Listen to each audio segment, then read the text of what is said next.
Hello and welcome to I Am Geek, and this is episode 291. I'm your host Ryan, joined by my brother Chris and our good pal Katrin. Heyo. Back here again, and tonight we have some special guests. They were supposed to be on a few weeks ago, and then I had to get sick and go through that, but I've come out on top of it. I'm alive. I can talk now. So we've invited them back. We had a little technical difficulty tonight, but it's okay. We got that out of the way. It's out of the way. Yeah, we're good. It's gonna be perfect now. It's okay. This is very, very cool. As everybody that listens knows and watches, I'm a huge Star Wars fan, and I'm a huge Galactic Starcruiser fan. And tonight we have part of the team from Halcyon Daze, the final voyage of Disney's Star Wars Galactic Starcruiser. It's a documentary. We have some of the team on tonight. We have Carrie and Jonathan. Welcome to I Am Geek. Thank you. Thank you. So excited to have you here because I talked Starcruiser with these guys, and they're like, Ryan, we don't know what you're talking about. We didn't. I mean, that's anything you're really talking about. Yeah, Right. we like. Anytime he starts talking, we're just like, oh, Yeah, whatever. Sorry, what's happening? So I'm glad to have some Starcruiser friends on tonight, where we can just really geek out about it, talk about Disney, talk about Star Wars, and this amazing thing that they created. So first off, why don't we get sort of your guys' background, how you got into Star Wars, Disney, what do you, as I like to say, do in the real world away from all the fun stuff, and then we'll go from there, and we'll get into really fun stuff. I am a high school English teacher. My background is in rhetoric and composition. I have a PhD in that and was a professor for a while. So now that's what I do during the day, but I have a lot of experience with creative writing. So the way that connects with doing the Starcruiser documentary is that through the years, I really learned about myself through writing, mostly. Cool. Trying to figure things out and reflect. From Louisville, Kentucky, Star Wars history, saw it when I was 10, A New Hope in the theaters when it came out, and grew up with it. And yeah, it was just kind of a magical, powerful moment in my cultural youth history. Cool.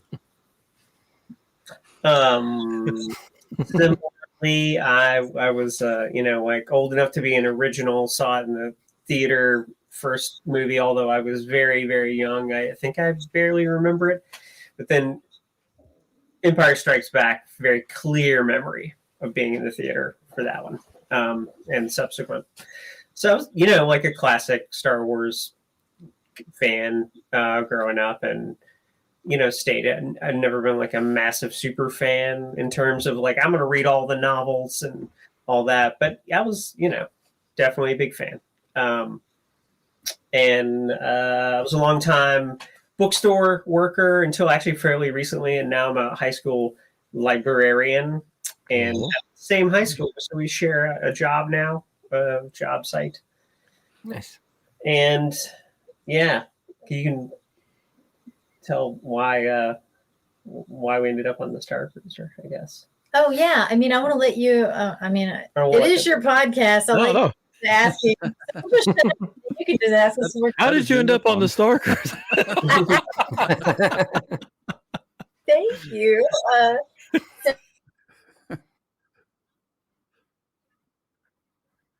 With his father, who passed away a few years before they were able to do that together, and I'm like, I don't care, for his 50th birthday, I'm booking this thing, and he's going, and we'll figure out how to pay for it. And I don't even remember exactly how I heard about it, but I was on the phone in that March and was like, yeah, sure, I'll put a deposit down on my credit card. So much money, whatever. So then his mom covered the rest of it for us. I think kind of in honor of his late father and us going to do it. And we went on in September. So we booked in March, went on in September. I got fully spoiled because I wanted to guide him on his 50th to have a really great trip, and kind of obsessed with it. Like, you know how the Facebook groups are, Ryan. Sorry, Chris. Yeah. You don't get out. You don't do anything. I understand. No, don't do a thing. So, no. So we went on. We had an amazing trip, and I couldn't stop thinking about it and got involved. And that's where my obsession started, which is why, in part, I wanted to make the doc, because how did I, who's not a super fan of Star Wars, get obsessed with this thing that cost a ton of money and that I had no idea I'd get so obsessed with? Did you guys have characters when you went the first time, or did you just enjoy it for what it was at the time? Like, did you come up with characters before you went? We did, yeah. I think Carrie researched enough to know that we should. Yeah. And that's the thing. I think anybody who went and if you didn't do that, you're kind of like, why are you doing it? If you're not, I don't know. It made sense. She kind of thought we should be have characters and get pretty interactive. That was what this thing was going to be about, being interactive. Did you, Ryan? Did you have a character? Yeah, that was the cool thing about the May 3rd voyage, because it was like all the top Star Wars like fans, and I think just about everybody was like in character. And so it was cool. I was like, I did like at that time was when Jedi Survivor was coming out, the video game with Cal Kestis, the second one. And I saw his outfit. I'm like, that's a really cool outfit. I wonder if I can make that. So I'm like, but I don't look anything like him, so I can't be like, you know. And so I was kidding around with Heroes of the Halcyon, and I said, I'm just old man Kestis. Like, you know, if he was, you know, an old man, this is what he would be. But then I was like, you know, I made the vest and I sort of looked like him, and I had droids that I made that like rode on my shoulder, and I went because I make kyber crystals that work in the Disney lightsabers, I went as a kyber crystal smuggler. And I decided to use my real name because I was like, I want people to like to say my real name, because then I'll feel like that I'm in Star Wars. Because a lot of people are like, you can create your own like made up name, or you could be your real name. I'm like, man, wouldn't it be cool if I'm walking around and I see Ray and she like calls me by my real name, versus it makes me feel like I'm part of the canon, like I'm part of Star Wars. So I just went as my real name, but I was a kyber crystal smuggler, smuggling kyber crystals. And so I took a bunch of kyber crystals that I made and handed them out to like the cast and the staff and people on board, and told them my story about that I was smuggling these, and they looked like a trustworthy person to take one. And so I had a blast. But yeah, I think you're talking about money earlier, and everybody that I've talked to that's been on, nobody has ever said, I wish I didn't spend that money. You know, nobody. Yeah, I haven't heard that either. No, and I had no business. Like, I mean, I guess I had business, but like, it's not like I have just like $20,000 over here to go 4 times. You know what I mean? Yeah. Like, But yeah, this is an amazing experience. The only reason I got to go, like, I remember when they first announced it, I'm like, I'm going to this thing, and then they announced the price, and I was like, maybe one day I'll go to this thing. But then I found a group that was the Sweet Mate Finder. So I went with a bunch of strangers, never met before, and shared a room, and it felt like summer camp, because this is all these people. He's just missing a kidney. That's all it took. Yeah. Never. But it was cool because I didn't know any of the people. We got to know. We still talk. Like, we have like a Facebook messenger group that we talk to each other all the time. And it's just, it sort of was like adult summer camp in space. Yeah. She calls it that a lot. You've called it like space camp a couple times. Yeah, because I kept trying to figure out, like, why did I really feel like this is my home when I went on the second time? You know, I was like, it's like coming back to summer camp. I was a camp counselor. Did you do summer camp? I was a student pastor for many years, so I did lots of camps, lots of summer camps. Yeah, so I think that's one reason why I liked, and we'll get back to all your stuff because your stuff is way cooler than hearing me talk. I think that's one reason I liked the Starcruiser so much, is because when I used to work with students, I would make these big immersive events. Before anybody made immersive events, I was like, I want to make something big. And so I would make like these big like events where it was like a escape room, but there was actors, and I would bring in people. We did, when Doctor Who was really big, we did a Weeping Angel thing where the kids had to go through these different rooms and they would be chased by Weeping Angels, and we had actors playing all these. So when I got on board, I was like, this was my dream, like to the grandest scale, where you're just totally immersed in an environment. And once you enter there, until you leave, it's like you're in a whole different world. And it was one of the, I mean, I tell people all the time, I was like, because I have kids and I have a family, I'm like, I don't want to say it's the greatest thing they've ever done, but for me alone, it's one of the greatest things I've ever done. Sure. Yeah. So let me share something with you. Will you grab that book right behind you, Jonathan? I'm going to share. I've got a prop. So when I got off the first time, yep, that one. Thank you.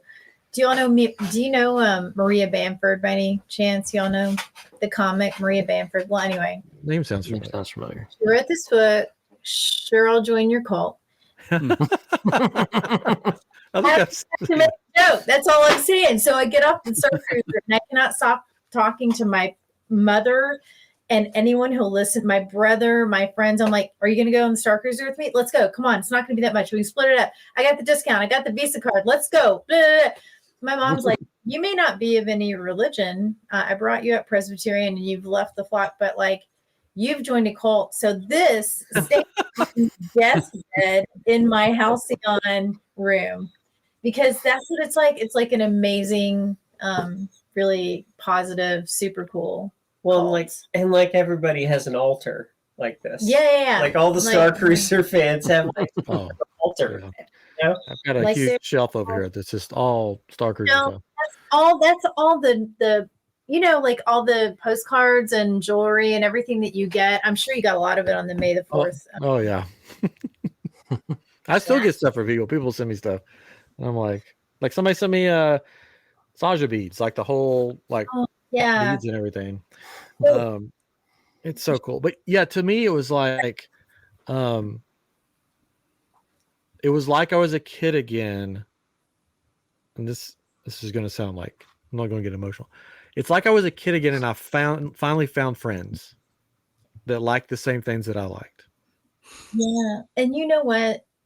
Thank you for sharing that, and just let it go, okay? Just have a cry session. We can all, because every interview that I've done, just about for the doc, there's been a moment like that where somebody said, "I felt like I found the community I was looking for.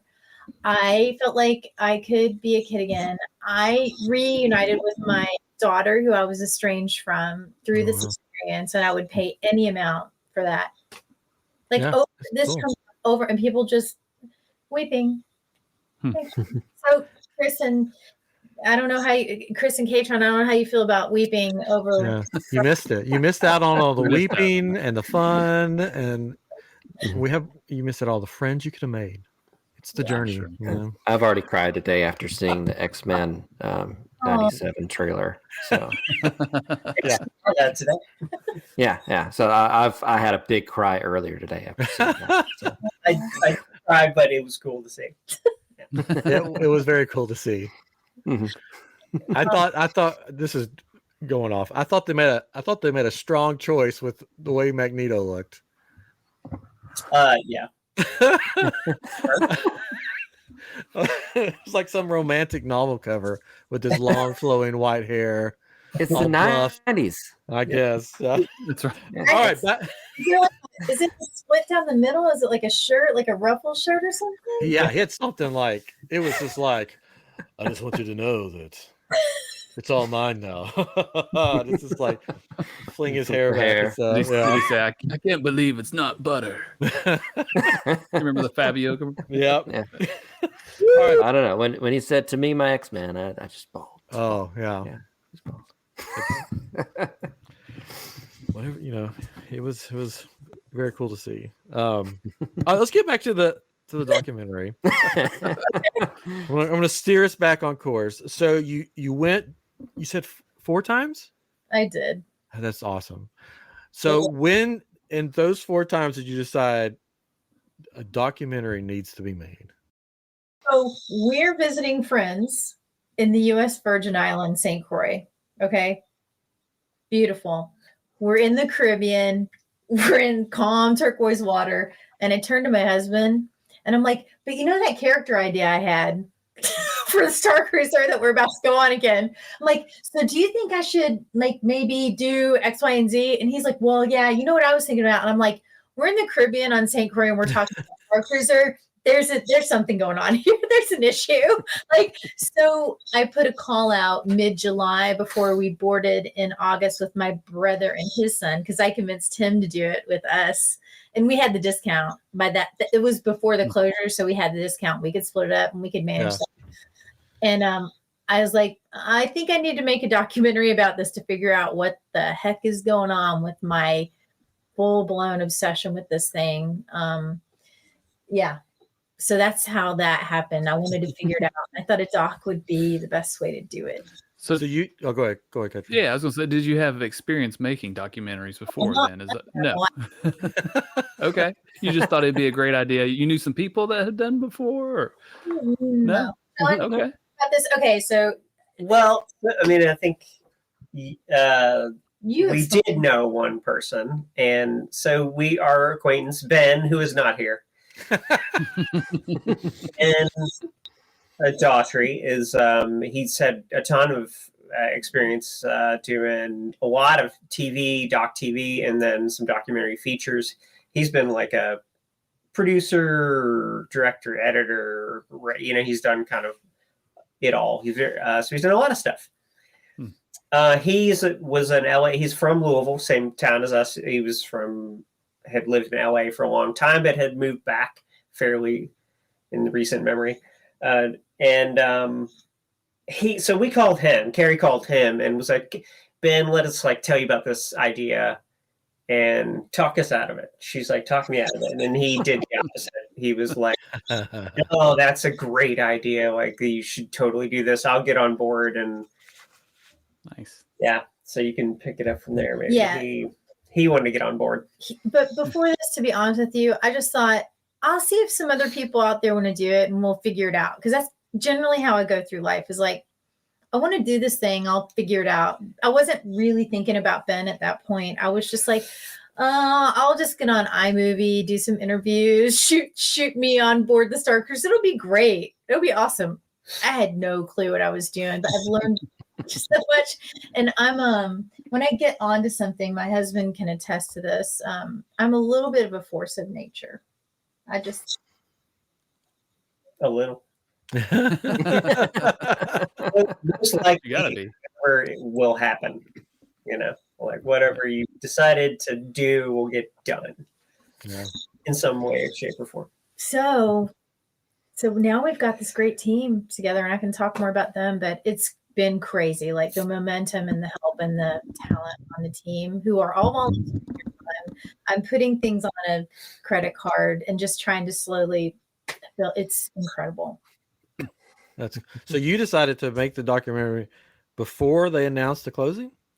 No, it was. Oh no, no, it was about a month after. Okay. Yeah, and one of the women who responded from the Facebook community, Carly Kosrick, our lead researcher, who's a faculty member at the Illinois Institute of Technology. She's a media studies professor and a dean there. She's into game design and everything. She's amazing. She had wanted to do one, and then I put a call out. People responded, and she was the one that stuck with me. And then we started working on it, and then things kind of grew from there. Cool.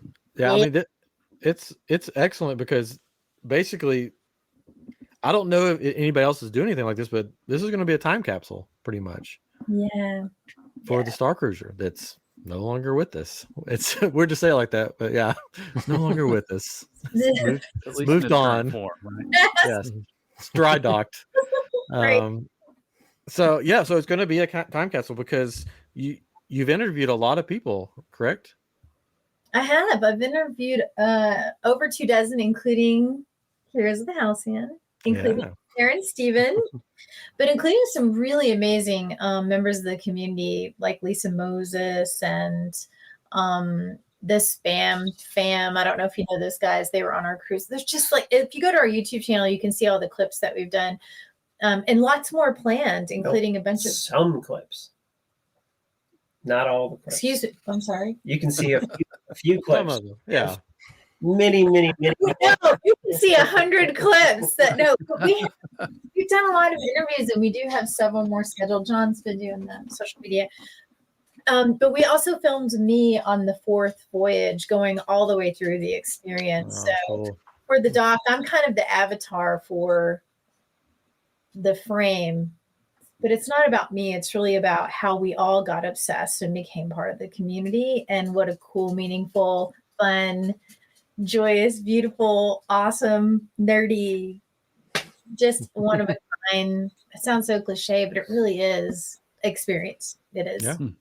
Yeah. So for your journey, did you stick with a certain storyline, or did you bounce to different ones to show the different aspects? You want to know about my storyline? Oh, you mean like, did I stick to a path? Yeah, stick to the path. Sorry. Yeah. So I just always got roped in with Wraith, and I had been talking with Jason Keller, and he knew I was coming on. So, and anyway, so I was on the smuggler path, but I also managed to get us into the Holocron finale to film it. So yeah, I was on the scoundrel smuggler heist path. That's the fun one, right? It is. Yeah. I just knew right away, scoundrel, when I saw it. Tell. I somehow bounced around a bunch. I think it was because I was like, this may be the only time I do it. And people kept, like, some of the, like, Heroes of the Halcyon would grab me and be like, come, just come with me. You're going to want to see this. Or, like, when the moment you have to choose which path to finalize, I was like, I don't know what to do. And Steven, from Princess of Scoundrel, I was like, Steven, which one should I do? And he just took my phone away from me and he goes, there, I've picked for you. And I was like, oh, all right, we'll see what happens then. And I ended up in the holocron. So I was like, oh, thanks, Steven. He's like, I thought you might like that. But yeah, I don't want to tell all my stories because I'm sure nobody was here. I had a really funny story with Wraith, since you like Wraith, that if you want to hear it. I do. And so you'll just have to share this with me so I can use it for my doc, where I just get to interview you and you can tell me for the documentary. I would love to be interviewed. I'll tell you. Okay. You may this story is the reason I tell this story is because it shows how they cater to the individual, that it wasn't a script that they read the whole time, but it was improvised based on who they were talking to. Because I'm pretty sure, because I've talked to a lot of people, and I may be wrong, I'm pretty sure I'm the only one that got this from Wraith. It's PG-13, we'll say. I think you guys know the story, right? Yes. Let's say it's PG-13. I was hanging out with Wraith. It was just me and him. And this lady walked up to us, to Wraith, and said, hey, would you like some spice? And he said, I mean, of course I'd like some spice. He goes, how'd you get it on here? You know, she's like, oh, I've got my ways. So she handed it and then she walked off. And he picked it up and he smelled it. And then he looked at me and he said, I think I need to go wash my hands because I think I know where she smuggled this. Wow. Okay. And I was like, okay, there's no way that he goes around saying that to other people, like to kids and stuff, you know? I was like, wow. It's funny, but I was like, it was sort of an experience just for me. And that's how it was the whole time. Like they would just have experience. It wasn't like, hey, 20 people, 50 people gather around so I can go through my script. It was like it's up somebody's butt, right? Yeah, pretty much. It's like, I'm pretty sure this came out of her butt. It was hilarious.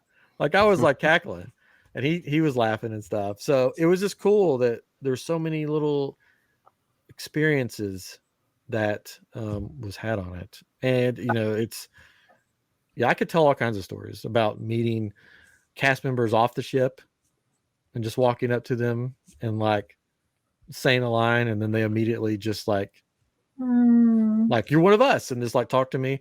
Like I ran into one of the Croys or my Croy from my ship. But he was working on Batu as the first order guy there. Lieutenant forget- Axman, maybe. Yeah, I think so. And I just walked up to him and said, "Hey, just wanted to. You look like a person that I once met on a Starcruiser." And he said, "Yes, he is long gone now, but he always holds a special place in my heart." And we just sat there and talked about the Starcruiser for a minute. And so it was cool. It's just cool that I'm so looking forward to this documentary, just seeing it come to life and seeing all the love that's poured into it. Where are you guys on the timeline for it right now? How's the timeline going for you? Me? Yes, you. I'm like the I'm the director. I'm the helper. I'm barely doing it. She's like the director of this thing. Where are we on the timeline? Okay, I'll try. I'll try. So right now, the 4-minute teaser trailer, which is kind of like a sizzle reel, which I didn't know what that was until this thing. It's being finalized. So we have a film score expert from the community, John Beachy. He is scoring it. He's, again, doing it for free. Our editor is doing the coloring. So we expect the teaser trailer to be done within the week. So we hope to share that with the community before I go on the cruise so we can have people go see it, visit that, check it out. Then we'll be wrapping up interviews probably by the end of April, mid-May. So we'll go into post-production over the summer. Cool. So goal for me that the team also I think shares and understands is that we have at least 20 minutes of something to show at HouseCon that's either rough or because it's going to be 45-minute slot. Heroes are on board. They really want us to do it. I don't think we'll have time for any more than that. So that's a realistic goal. Yeah. Is 20 minutes, maybe the first 20 minutes of it or a good 20-minute segment. Show Cool. a little intro, show it, Q&A, maybe have everybody say together as one, get that on film, that kind of thing. So I want to get this done quickly. Like, I don't want to be fiddling about with this. I want to move along. Yeah, I do have to commend you for, doing this. I mean, I've worked on several film projects and stuff, and it's hard. There's a lot. Thank you. A lot to do. There's more than you can imagine. Like, there's so many people that do so many different jobs on a movie, and you guys are doing it just like a ragtag group, small group, just like Star Wars. Just like Star Wars. Very It's like, people originally before I tried to do a small kind of crummy fundraiser in the beginning just to pay for You made a symbol because you're on your Mac, so it does like if you do this, it'll do balloons or something, right? Yeah. Something. What? I don't remember what it does. It didn't do it. It's down on your face. Yeah. That was funny.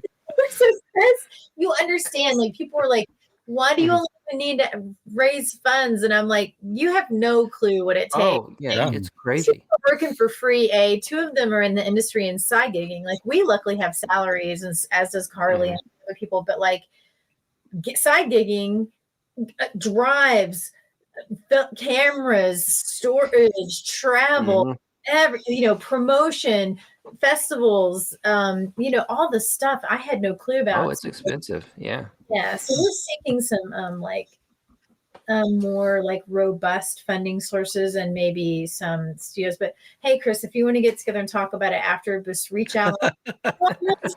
If you want to get involved in some way, or if you have some anything you might be able to offer. Knowledge, yes. You mean it's amazing, like really helpful, amazing. I'm so glad you understand, because people are like, you're just filming stuff and putting it together, and I'm like, yeah, that's it. Yeah. That's all it is to it. That is funny because I think, especially our generation, before YouTube, when you would say you're making a movie, people are like, oh. Yeah, making a movie. Oh, that takes a lot of work. But now with YouTube, people are like, "Oh yeah, my nephew does that. He makes movies all the time on YouTube." When Apple talks about their phones, right? They're like, you can make a movie with your phone. You don't. That's all you need. But people don't understand that to make a something like this, there's a lot of work. It's not just holding up your phone and being like, do something funny. You know, it's like a lot of work, and I just commend you on what you're doing, because it's amazing. And I think that I need to talk to the Heroes of the Halcyon guys and say, listen, if you're showing this, you need to have tissues, just boxes of tissues everywhere, because there's not going to be a dry eye in the house. People are going to be looking. Teaser trailer, I'm gonna hit you right upside the head with it. But Katrin, what you're saying about the iPhone, that's who I was before I started this project. Like, I'll just make it on the iPhone, no problem. But we're doing like a real like our executive producers, and like he knows what he's doing. And you're right, we're gonna need some tissues, but like we want to do this legit, where it looks good, it sounds good, it's all this great footage to choose from. Well, and bringing it back to what you mentioned earlier, Ryan, I think that, you know, you want a time capsule of this thing. You know, there's a million hours of iPhone footage of the thing. You know, people put tons of their iPhone videos on. So that's great that existed. But, you know, Carrie and once Ben got on board, the person with some experience who was thinking of this as a real documentary. It was like, can we get a professional type filming on there on the cruise to capture it? Yeah. You know, well. And we did. Luckily they, you know, gave permission as long as the equipment was unobtrusive enough not to get in other passengers' way. But it was professional equipment, so like it got captured, you know, nicely on film, and hopefully that'll, you know, it'll be like people can see what it was like. So yeah. And I think, go ahead. Sorry, did that become part of the story too? Like when you were on the Halcyon, did you weave that in somehow? Of like, we're this filming crew coming on the Halcyon, or did story? Yeah, okay. like we were there to film the 275th anniversary of the Oh, cool. Okay, yeah. Voyage. We were a film crew there for that purpose. Awesome. With other things that a holovid crew. Yes, holovid crew. That's awesome. Yeah. And very cool.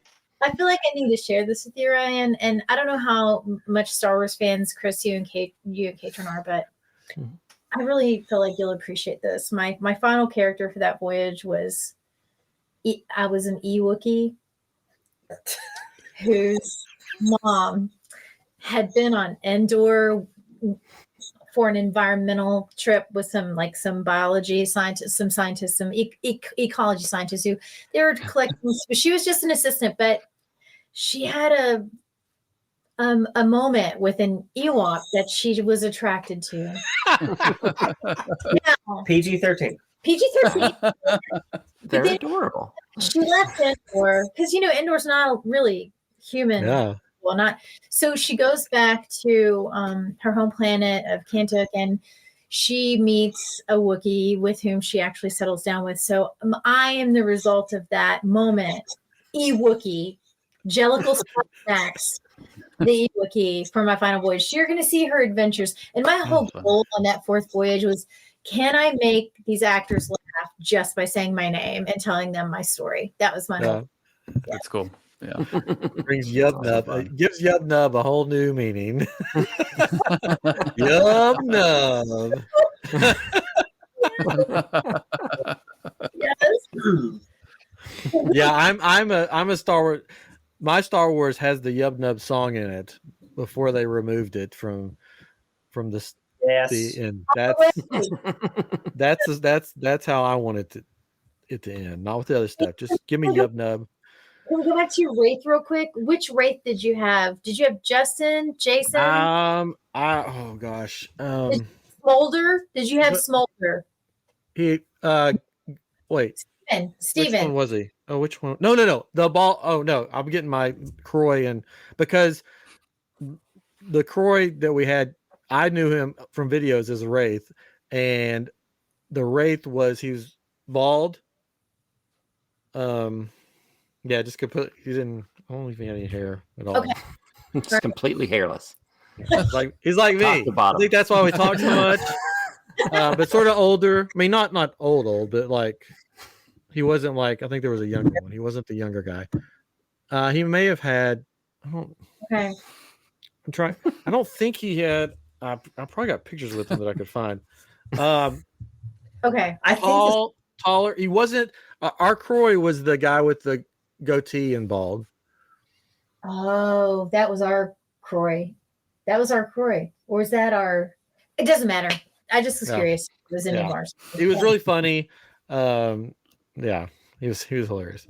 But yeah, I think what is going to differentiate you guys from just besides the quality of the filming, but from the YouTube videos that everybody records in this documentary, you guys are going to have the heart because you're going to have these interviews and these stories woven in to your time aboard. And I just think that's one of the coolest things about this is that you're not only getting, from what I've read and heard, you're not only getting stories from people that boarded as passengers, but you're getting stories from the actors, from the cast, and how has there been a problem getting cast members and stuff to do that with Disney, or are they sort of like, no, it's okay, just go ahead and do it? If you don't want to talk about that, we don't have to. No. I was curious that if that gave you a problem with having, I guess, employees or former employees. keep looking at me. No, I'm just kidding. I am very grateful that we have had interviews with a couple actors. One of them is Adam Riley, the first Croy, who is hilarious and beloved. Then we've interviewed another actor. We have a third actor that's going to be I'm going to interview on Saturday. And then we have Jay, the crucial crew member we interviewed. And I think we'll be able to get LaBeth and a few other people down the line who will come on board once we get this trailer out there. But yeah, there's been an issue. Like, we'd really like to have more women represented from the cast. It's difficult.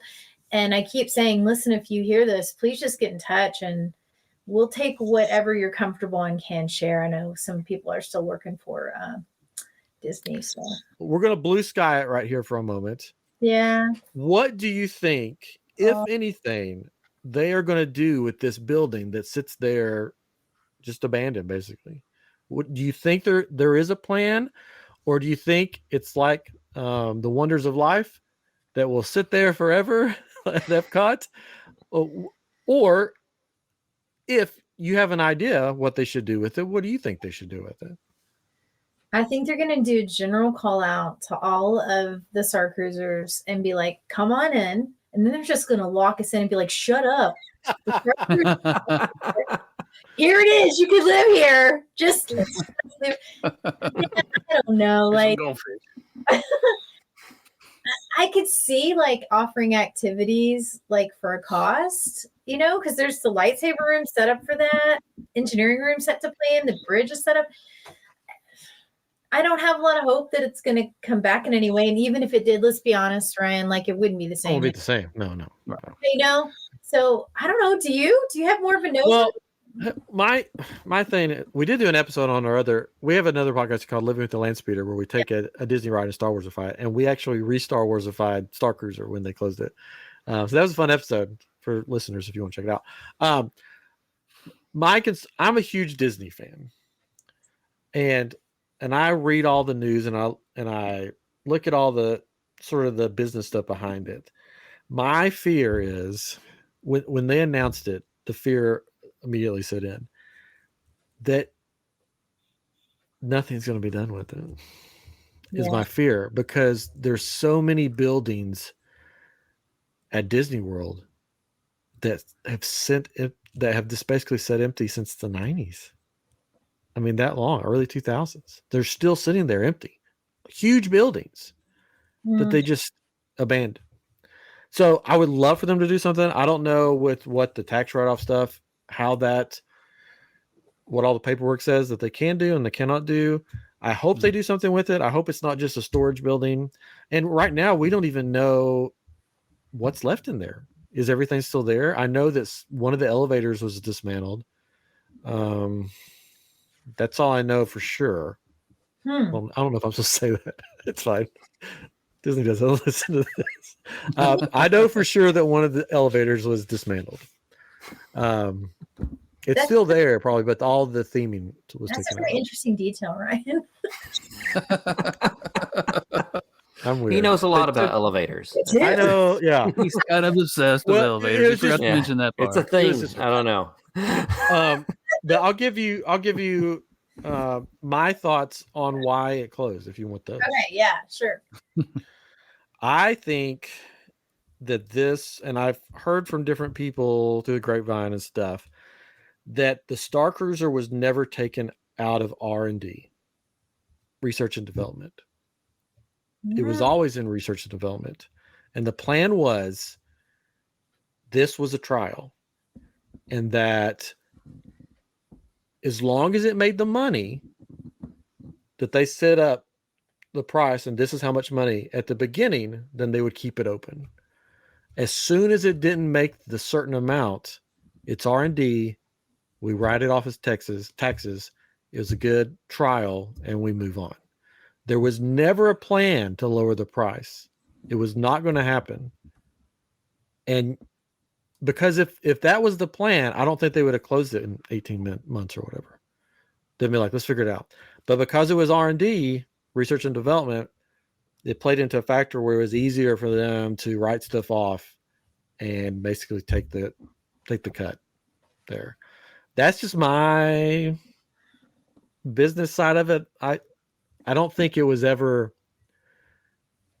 meant to survive in the current climate that we're in.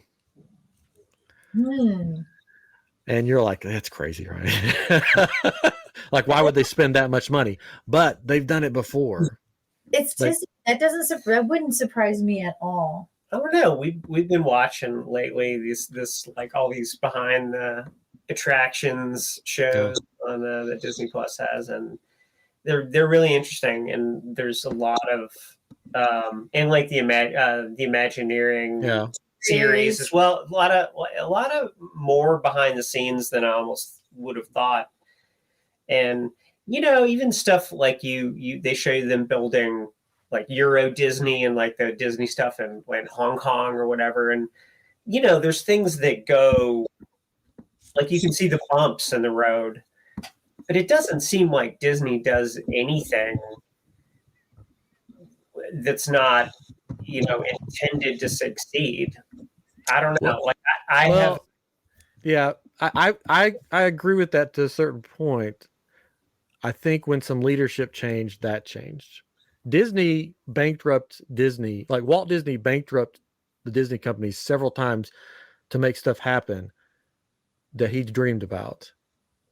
Now that wouldn't happen. They're not going to bankrupt Disney or any part of Disney to make stuff happen. That's where the tax write-offs come in. They this much, and you can see the latest Imagineer thing that came out with the guy that just gave an award to, who invented the lightsaber that's on board. He's the guy that invented the lightsaber, and then he just invented this, or his new patent is the hollow tiles. Have you seen this? It's like a floor that you can. They're calling it hollow tile. It's a floor that you can walk on as much as you want, and you never move. Like it would be good work. It would be good for like video games and stuff. It would be good. It'd been great for the Starcruiser because they can put stuff on it and make it look like you're moving it with the Force. It's really cool technology. This is a guy that made the lightsaber, and I think they asked about the lightsaber, and he said, "Well, it may come back, it may not. This is what I do. I make patents for Disney." So they got a lot of patents out of it. They got a lot of tech that they didn't have before that they can make money other places. So I don't know. I hope something comes back, even if it's just like a day trip thing. I don't know what they would do with all the rooms in there. It's an expensive experiment, right? Go ahead, Jonathan. You're going to say something. Yeah, well, I mean, who knows? We know, none of us know. Yeah, nobody knows. We'll see at some point what happens. But I mean, yeah, I could definitely see it being like a sort of more economically viable, scaled down in certain senses. Like maybe it still operates as like a hotel, even though it's not big for a hotel. It's kind of, but it's like a little boutique hotel for people that want to be just in Star Wars and they're just going to go to Galaxy's Edge, but they're staying there.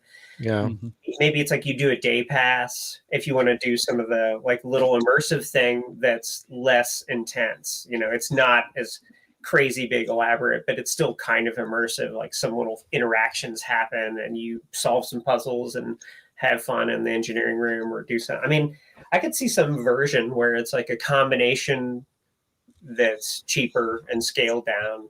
Yeah. But, you know, it won't be what it was. No, and it's cool that if you go back and look at the artwork for Galaxy's Edge before, you know, the Starcruiser was announced, a lot of the concept art made its way onto the Starcruiser. It was supposed to be at Galaxy's Edge, and then it made its way on the Starcruiser. So that's cool that it actually finally got to be made. But wouldn't it be cool if Gaia ended up in Galaxy's Edge for a dinner show? Wouldn't that be so cool? Because there's buildings there at Galaxy's Edge that are empty. They're used for storage right now. That could be made into something like that. Who knows? I think with Iger, we're getting all this business stuff. I'm sorry. I think with Iger announcing that they're going to pour billions into the next few years to expand the parks, maybe there's a little Star Wars in there. We'll see. You can't lose with it. You can't lose. Yeah, you would hope. I mean, Well, like unless the Starcruiser, I guess. I don't know. they do seem to be all in on Star Wars, just generally as a thing, you know. So.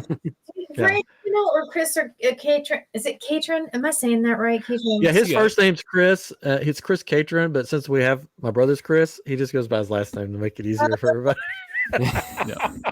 Okay, great. So do you all know, would they keep something in R&D like for a long time?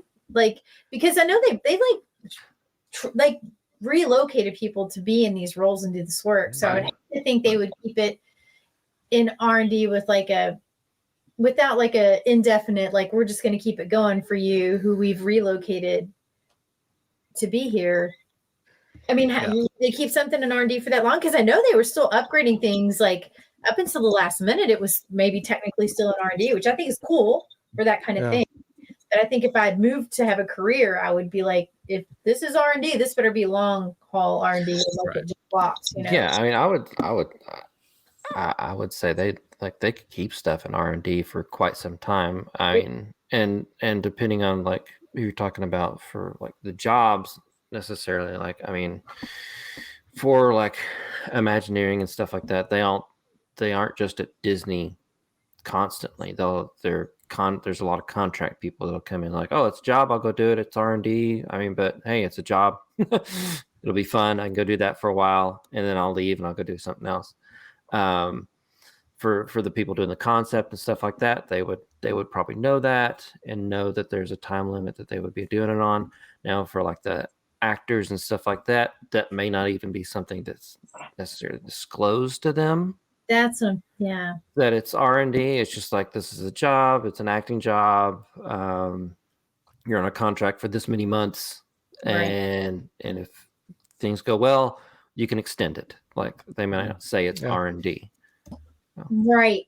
That's right. I heard that it was like a year contract for most. Yeah, a lot of stuff like that. There'll be like a contract with like with animation, like a lot of places like with Disney and stuff. It's all like job specific, contract specific. They're like, come in for like 3 months to work on this movie, and then like there may be another movie after that we want to keep you around for, but maybe not. So, you know, keep your options open if you need to go somewhere else. I mean, a lot of jobs like that, you hop around from studio to studio. So the animators for Disney also work at Sony, and then they'll also work at DreamWorks, and they just jump around from studio to studio a lot of times. So I can see that being a thing where they could keep it really in R&D as long as legally they could. Yeah, but we don't know. It's just guessing. Sometimes it's fun to, you know, guess. Try to Well, finish what that. I think is interesting about like beyond the future of the Starcruiser proper itself is like how the community is going to move forward because it's so strong, and that's part of what the doc will eventually land on. It's talking about, you know, where it goes next, like what happens now to all these people who've come together and they have such strong feelings about this experience. So that's one of the things that we'll talk about and discuss and get into is like that community moving forward, doing things like the May the 4th events and the Wish Cruise and Halcyon and so on and so forth. And maybe Disney will see this and be like, wow, there's a group there. I mean, it's solid. It's keeping going. We got to bring something back. The Starcruiser has to come back now. Yeah. Maybe. We'll see. I don't know. I would love for it to come back in some form or another. Even if it's a watered down form, I would still like to see it. You know, it bring back memories. With the Wish thing that you're doing, if you do enough of that stuff like that, I mean, they'll have like Star Wars Days at Sea and stuff like that. Maybe they would do something where they like brought on some of the characters for like a cruise ship, just like a special like 3-day cruise, and they pretend it's the. I'm wearing a Wish hat, even like I'm a cruise. Disney cruise person. Yeah, I've been on the Wish before. Yeah, the inaugural year. Yeah, we geeked out on the Wish because I just watched the documentary about it. I'm so excited. I'm leaving in 2 weeks. Tell me about it a little bit. Or I'm sorry, I'm getting off track, Ryan. But no, it's fine. It's fine. No, you're. This is what we do. Yeah. It's fun. Like I've been on the Magic and the Wonder and the Wish. I personally prefer the smaller ships, the Magic or the Wonder. And I personally prefer the adult area on those two as well. Yeah. Because it is smaller on the Wish. But the Wish is really cool. It's huge. I've actually been on the Wish twice. But the first time it's where all his money goes. The first day I got on the ship, I was like, I'm really tired. Like we just boarded, like, I think I'm gonna take a nap. I'm gonna take a nap. And I took a nap and I woke up, I was like, I'm not feeling good. And I took a COVID test and I had COVID. And so the rest of the cruise, I was in my room. But I mean, even though I had COVID, it was one of the best vacations I've been on. Because they provided everything. Like they brought all our meals to our room. Like they comped us like so much stuff. Like they gave us money back for the cruise. And then they put us up at a hotel like afterward. It was amazing. Special car. Especially, yeah, they people having to get off the ship, like you have to line up or whatever. They just like we had our own bus. It's like on E2 when they had to go through the tunnel and the thing. Yeah, we didn't have to wait to get off. We just brought our luggage just on the COVID bus.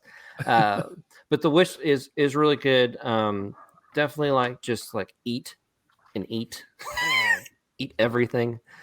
There's so much good food. If you've been on a cruise before, like if you're at dinner and you can't decide between the desserts, they'll bring both to you. and just like the room service is also free. So like, I mean, just get food, just eat all the food. Now I want to go. And one of your sweet favorite shop, though, right? The trivia is one of your favorite events. Oh yeah, they have like the bars and stuff in places, and they'll have them for adults, but also like kid versions, and adults can go to those too. But they'll have all these trivia sessions that you can go to, where it's not just Disney trivia. Some of it's like TV show trivia or like 70s music trivia, stuff like that. Those are always fun to go to. And of course, they got the movie theaters. I love to go to the movies, and those are free. You can just go see a movie. I'll tend to go to a later one. There's not that many people at them. But tonight's episode is sponsored by The Wish. I'm not really. I'm sorry you got COVID, but what I think the message I'm receiving is that I need to get COVID because that's how you just need to get COVID, and it'll be a free trip. Just be like, I think I have COVID. Thanks. I'd like to be VIP'd all the way through. Thank you so much. It's nice. We Now they typically probably get a don't do that balcony. though. They'll probably just be like, Yeah, "You're I fine." we typically get a balcony on a cruise when we go, and that's really nice. Like because you have your own. Yeah, it's really nice to have your own space. My wife just likes to go out there and just sit there during the day and just really not just bring a book and just read. And it's really relaxing. But and I don't know your excursions or anything. We don't really do a lot of excursions, but Castaway Key, if you're going there, really nice place. Get you a conch cooler. I think is the drink to get there. We need to wrap up here in a minute, but since we're talking about the Wish event, I'm curious. Are people dressing up? Are people coming in character? Nice. Wow. All space pirates. We're gonna all be like Star Wars, Starcruiser, space pirates. That's cool. Very cool. 200. I would go for that. Yeah. I bet the Star Wars bar is going to be like packed. Well, Yeah, it's not very big. Yeah, it's not very big. It'll be super packed. The door is awesome. I love the door. That's my favorite. Yeah. If you love that door, you should have saw the doors on the Starcruiser. It's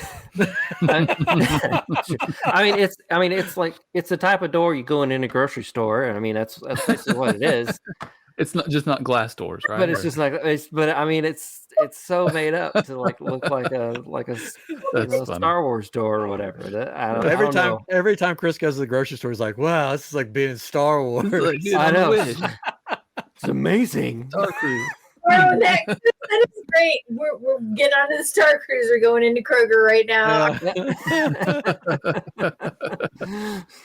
Oh my God, I love it. And like the fish extenders and gift exchange on that trip is going to be mad. Like it is mad. It is mad. So I'm excited. That's awesome. Yeah. I'll decorate your door. Fun. Real quick, just ask. I know we're trying to wrap up, but like, you're fine. Geek out. Is anybody else geek out on this guy right here? Okay, here. Story time. I had the opportunity to do the Disney College program many moons ago, many years ago. And when I was there, I wasn't there for that long because my school said when they found out what I was doing for this college program, they said, "We're not giving you credit for that." So I was like, "Oh man, well, I need credit." So I had to move. They have a thing called traditions. It's like the welcome to the Disney College program. We're going to tell you all about Disney. They went around the room and they said, "We want everybody to tell their favorite Disney character." And people are like, Mickey Mouse, Minnie Mouse, Goofy, blah, blah, blah. They get to me and I go, "Oh, that's easy. Figment." And most people are like, "Who? Like what?" And the guy that was in charge was like, "This guy knows his stuff if his favorite character is Figment." Figment is my favorite Disney character. He's sitting right over here. I would go get him, but I don't want to undo everything. But I have one of the old Figments from when I was a kid. He's about this big. He still has the tag on him and everything. I love Figment. He holds a special place in my heart, and I wish I could have got the newest popcorn bucket, but I'm nowhere near Disney to get it right now. It looks so cool. Now I'm an old school Figment fan. Thank you. Yeah. Thank you. Dreamfinder Figment. That's baby. That's the jam. I still don't know why they won't bring back the old Figment, Dreamfinder, and everything. So gorgeous. John, I have something I got to show you real quick, and then we'll wrap. I swear. But okay. We talked about my recent trip to Epcot and how Figment was trying to steal me from you. Okay, I'll be right back. I don't know. She did come back with videos of meeting Figment, and she and her girlfriend, she were there. They were both there with. It was like they had like a 15-minute dance hug session with Figment. They were at it on its own video. I'm like, wow, okay. Okay, I want you to see what this is. Oh wow! Oh, there he is. That's amazing. That is the real deal, baby. That is a child's extra large, and it does fit me. And I wear it, baby. That's great. I got the other week. I found. Remember Golden Books? Yeah, sure. I found a Figment Golden Book at Target. And I got it. She's right now. I got it and I read it to my kids and they loved it. And my daughter loves Figment too. Like it's so funny. When we go, we always got to go on Figment, even though I tell my kids, because my kids are 6 and 9. I'm like, this Figment's fun, but this is not, this is not the best Figment. But like we were riding Figment or Journey into Imagination. And there's the skunk part. Yes. So we'd been on it before, and my daughter was like, "Hey, I don't want the skunk part." And one of the people working, one of the cast members said, "Oh, we can just turn it off for you." And she's like, "Yes, No. yeah, that would make the ride perfect. We turn it off." So we round the corner, we get to that part, and the Figment skunk blasts her in the face with the smell, and she's like, "They lied to us. They didn't turn it off." That's great. I knew at least one of you would be Figment fans. I mean, I love Figment. Yeah. But I did when I met Figment, because they were doing meet and greet when I was getting off right on. I saw that he was there, and I'm like, if we get off and he's there, and I would never stand in line for a meet and greet. That's just not my jam. Yeah. But I did for Figment, and I did cry. Oh, I cried over Figment. Okay. That's great. yeah. Check your local Targets. They may have the Figment Golden Book. Yeah. Oh my God, that is $3. I mean, can't beat that. Trying to find a picture of me with Figment in the park, but anyway, I know we're trying to wrap it. I just had to know about Figment because we were going to geek out on stuff. So Yeah. we're What's geeking out on Figment. Yeah, we love Figment around my house. Yep. Yeah. So I'll probably go on it when I go back in May, even though it's not, it's former glory, but maybe one day they'll bring it back. It's got to be somewhere. Yeah. We're a Stitch household here. We've got so much Stitch. Yeah, it's just so much Stitch.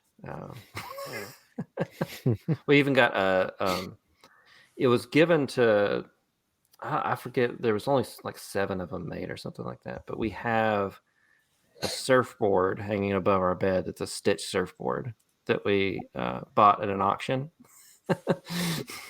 That's amazing. Yeah, so much Stitch stuff. I got a Tiki Stitch over here, and like I have a lot of think Stitch there's stuff. a Stitch on every one. We do. We got so much Stitch for Valentine's Day yesterday. I got a little Stitch statue for my wife. Well, there you go. Was it the Jim Shore little Stitch? Oh yeah, for Christmas, like he bought me the Halcyon Lego Atrium set. Nice. Oh, I saw that. That's so cool. I didn't know you could buy it. I thought they put instructions out for it. Right. Well, yes, not a set that Lego makes or anything. No. Yeah. We could, set. like, there's the Bricklink and there's a couple versions of it, but the websites that make it really easy to, once somebody makes an instructions, they'll match it up and they'll show you sellers have all the pieces you need. And it's a really amazing job of like kind of putting together your order for you. Like this will make what you want to make. And that's so cool. Yeah. We're big into Lego around here too. I keep thinking so last thing, and then I promise, because you guys got to get to bed. What's your favorite keepsake from the Halcyon? Oh, I'm so glad you asked that. So, all right, here you go. All right, I got it. So, right up here, this is one of my favorites. I can't say it's my favorite, but these, do you know what these are by any chance, Ryan? So these are... Oh, that's really stiff contacts.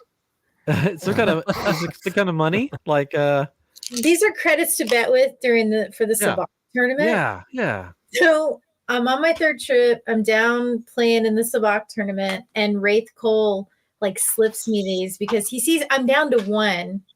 And he's like, "How are you doing? Like, what's going on?" He's like, "Mess around. It's Justin Beard."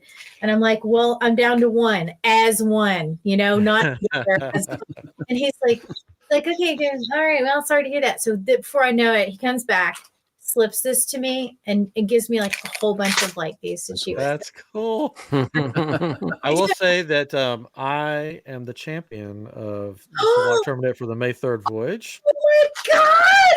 That's I have my medallion sitting right over there, so that's very special. you got a medallion? Yeah.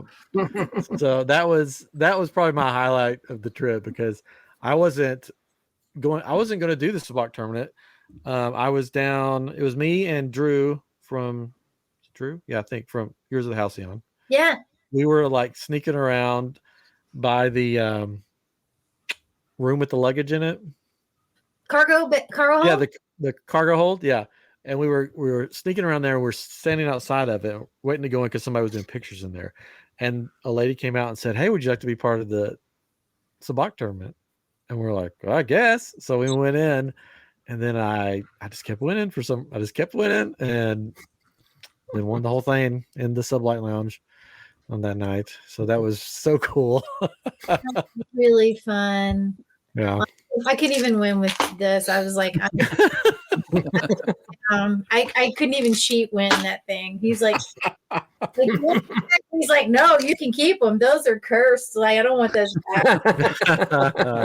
This is one of my favorite things. Cost me nothing. Cool.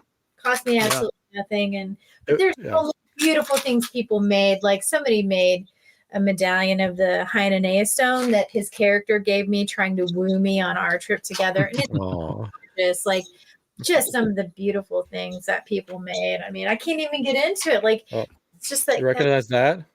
Oh, yes. That's a kyber crystal that I make. That you make that whole set? Yeah. Dude, Yeah. I make all the drinks. I love those. Those are so great. Yeah, they work and the lightsabers are cool. So I took all these on the ship with me. So when I was at the finals of the tournament, I had all my drinks all laid out in front of me. And they're like, "What are these?" I'm like, "Oh, it's my good luck charms for the playing Savak." And so it was fun. And I would give these out to the bartenders and stuff. They're They beautiful. loved them. Yeah, I've got this one, the icebreaker, and then I've got like a whole set of the Oga's Cantina, like just about all the drinks from there. Okay, I'm going to show you what I made because I'm way back. Hold on. This might be like to divide this into 2 episodes or something. Okay, we're still within range here. we're still in range. Right? I need a good maker. I did this with Shrinky Dink, but do you see what Cool. Oh yeah, very cool. Nice. is that? Do you know what it is? It's the fluke, baby. Oh yeah. I've thought about making a kyber crystal that looks like that. I've thought about it. I may do it. We need to do it now. I think you know what I need to do. I mean, if you guys are okay with it, I'll figure it out. Maybe I'll make a kyber crystal for the Halcyon Daze. What? Yeah, maybe I'll think of something. What? Yes. If you got ideas, let me know, and maybe we'll make one like a special edition just for you guys. You get in the DVD case, or do they make DVDs still? Like, and it could be in the Cool. blister pack or something. Yeah, I'll think of it. I'll think of some stuff. You Special think of some stuff, maybe favorite colors or something, and maybe I'll come up with Maybe if something. people like buy a certain number of the DVDs, like box tops, and then you can like send away for a special Kyber crystal. Send them to your address. Buy 5 DVDs. Like, Now that could be like we could talk about it. That could be a good fundraiser for you guys. Maybe we could do something. Tom Oakrey of Jedi Talk is looking into fundraising with us on the weekend of May the 4th. So we may have something like that. And if we do, that would be amazing. Or just your own thing would be so helpful. As you know, I just really want to pay our team. Like, I just want to pay. It would be nice to give them some money for the amazing work that they're doing. You know what I mean? Cool. Yeah, we'll figure something out. Okay. I've done stuff like that before. I've made kyber crystals for Make-A-Wish stuff. I've done stuff like that can be auctioned off. So we can figure something out. Well, thank you. I love that drink set. Is so great. My address is, if the set happens to show, I will promote you as the official Kyber drink set sponsor of Halcyon. I'll see what I can do. I'll send you some messages. We'll get it worked out. I won't see you on the Wish Cruise, man. That's a drag, but I'm glad for May the 4th for that. I'll be there May the 4th. I mean, if there's a listener out there that just wants to like send me a Wish Cruise ticket or whatever they do, just Just go ahead, send it to me, and I'll go and report on it. COVID, they'll let you on because they feel sorry for you because like that worked out Yeah. the opposite way. So I don't know. I have COVID. Can you let me on the Yeah, show? please. Wait a second. That'll work. That Yeah, sounds keep right. you out of here. Well, thank you for coming on. It's been wonderful. You're welcome back anytime. You should come if you want to. Our other podcast, Living with the Landspeeder. If you want a Star Wars a Fire ride, let us know, and we'll get you on. Just think of your favorite. Ooh, maybe Figment. Well, that's actually Oh, that's somebody our got next that? show. Somebody just took that one. Yeah. Oh, I need to definitely like listen to that then. I'll think about it. oh gosh, who took that one? Carrie. It's Carrie State. Oh, yes, he did. Okay. Yeah. Well, now I got to figure that out. Okay. Well, thank you for coming on. If you need anything from us, first off, where can people find you? Lots of places. So there is a official website for the project, halcyondazefilm.com. There's links to we have a nonprofit organization that is a sponsor, which means you can link there to a place if you're the kind of person who wants to donate to a film project and write it off on your taxes. That can happen. But so we've got an Instagram, we've got a Facebook. So follow us on any YouTube channel. So there's going to be more stuff coming out, especially on the YouTube channel as it unfolds. So people should follow that stuff if you're interested in the project, because it's all in flux. We don't know exactly how it's being funded for sure, but it'll be funded some way. Maybe there will be a crowdfunding campaign coming down the line With some cool incentives. There's definitely some things that were already in place for that, but there's going to be a teaser trailer coming out soon. That is going to be the first time people will see the professional footage of a shot of the voyage. We've already released a bunch of clips of interviews with passengers and stuff, but that will be the first time that the pro footage of the voyage is part of it. So cool. All those places. Very cool. Awesome. Well, thank you for coming on again. And for our listeners and watchers, you can find my kyber crystals at iamGEEKshop on Etsy. I always plug that. That's our sponsor, right? I'm our sponsor. But yeah, we'll be again next week. We'll be at Living with Landspeeder, and then the following week we'll be back with iamGEEK. We'll have something new, something fun, and of course something geeky. We'll catch you on the next iamGEEK. Bye bye. Thanks.